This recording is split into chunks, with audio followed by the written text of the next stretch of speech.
வரலாற்றை நிறைய பேர் படிப்பார்கள், பலர் எழுதுவார்கள், மிகச்சிலர் இடம்பெறுவார்கள். ஒரு சிலரால் மட்டுமே வரலாறு மாற்றப்படும். சதாம் மாற்றினார். வாழும் பொழுது அரை நூற்றாண்டு காலம் பேசப்பட்டவர், கொல்லப்பட்ட பிறகும் உலகம் இருக்கும் வரை பேசப்படுபவர், புரட்சியின் மூலம் ஆட்சியை பிடித்தவர், படையெடுப்பின் மூலம் ஆட்சியை இழந்தவர், அநீதியினால் கொல்லப்பட்டவர். சதாமை பதுங்குகுழியில் மயக்கவாயு கொடுத்து நிராயுத பாணியாக கைது செய்து சிறை, வழக்கு, தீர்ப்பு, தூக்கு என்ற திரைக்கதையை வெகு சீக்கிரமே எழுதி முடித்து விட்டது அமெரிக்கா. தூக்குக்கான காரணம் சதாமை கொல்ல முயன்றவர்களை அவருடைய பாதுகாப்பு படைகள் சுட்டு தள்ளியதாம். உலகில் சர்வாதிகாரிகளாக இருக்கட்டும், ஜனநாயகவாதிகளாக இருக்கட்டும், தனக்கு, தன்னுடைய அரசுக்கு, தன்னுடைய தேசத்துக்கு எதிராக செயற்படுகின்றவர்களை கொல்லும் வழிமுறையைத்தான் சதாமும் கையாண்டார். வழிமுறை சரியற்றதென்றாலும் சதாம் மட்டும் இதற்கு விதிவிலக்காயிருந்திருக்க முடியாது என்பது மட்டுமே உண்மை. சதாம் வீழ்ந்த பிறகு ஈராக்கில் பேரழிவு ஆயுதங்கள் இல்லை என்பது மட்டும் உலகுக்கு தெரியவில்லை.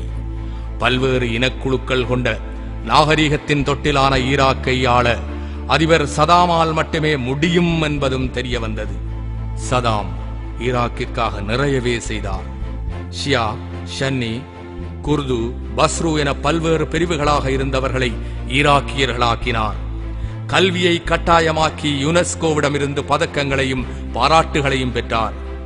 சுற்றியிருந்த அரபு நாடுகளின் மன்னர்கள் தேச உடைமையான எண்ணெய் வயல்களை தங்களுடைய குடும்ப சொத்தாக்கி வைத்திருக்கும் பொழுது சதாம் மட்டும் அதை தேசியமயமாக்கினார்.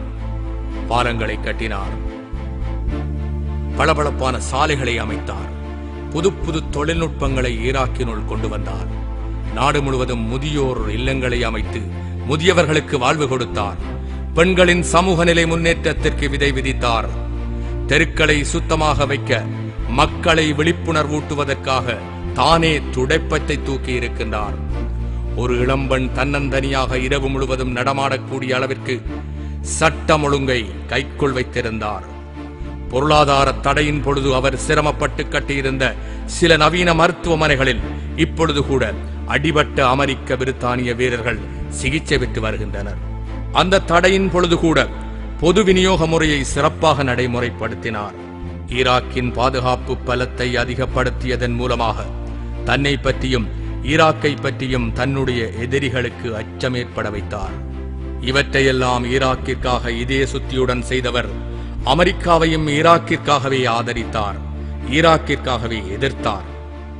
சர்வதேச குற்றங்களை விசாரிப்பதற்காகவே சர்வதேச நீதிமன்றம் ஒன்று இருக்கிறது என்று கூறும் அமெரிக்கா அங்கு வழக்காட வேண்டிய சதாம் மீதான குற்றச்சாட்டை அவரோடு தெரிச்சண்டை போட்டவர்கள் கையில் கொடுத்து சதாமுக்காக வழக்காட வந்தவர்களை கொன்று, சாட்சிகளை நிர்பந்தப்படுத்தி, நீதிபதிகளை மாற்றி, தீர்ப்பை வாசித்து, தூக்கை நிறைவேற்றி மனிதகுல எதிரி ஒளிந்தான் என்று கூக்குரலிட்டது.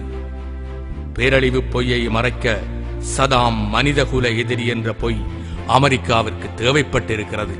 2006ஆம் ஆண்டு டிசம்பர் மாதம் 31ஆம் தேதி ஒட்டகத்தை அறுத்து தியாகத் திருநாளை கொண்டாடியிருக்க வேண்டிய சதாம் தியாகியாகவே ஆகிவிட்டதுதான் பெருமிதம்.